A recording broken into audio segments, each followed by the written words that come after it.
#Alive is a 2020 South Korean zombie flick, mostly set in one location as a guy is stuck in his apartment in a high-rise building as the entire city he lives in becomes overrun with zombies. I'm not sure if this movie was supposed to have parallels with the COVID outbreak. I don't know exactly when it was made, but I did notice a few things here and there that might make it an allegory to one man's reaction to the coronavirus spread. Anyway, one of the initial comparisons that springs to mind is of course the modern-day zombie classic Train to Busan, but I would immediately wave away comparisons because the two films, whilst you could make the argument that they could be set in the same universe, are not really comparable because they're vastly different in tone.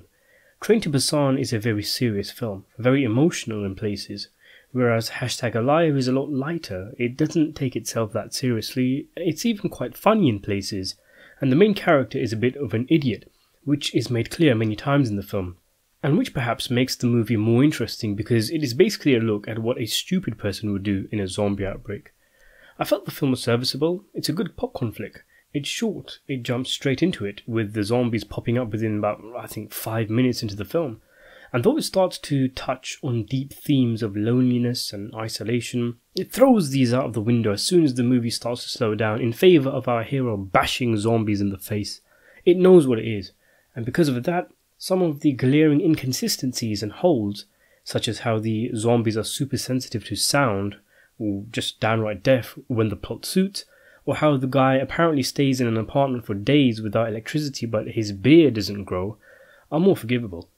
Most of the tension in the film, unfortunately, is made up of eye-rolling inconsistencies, like one part where the guy is flying his drone and a zombie starts trying to get in through his door and at the same time his drone's battery starts to die. I mean, what's the chances of that happening all at once? The zombies looked good, I thought. The makeup was pretty cool and the actors playing them did well, giving off animalistic tendencies.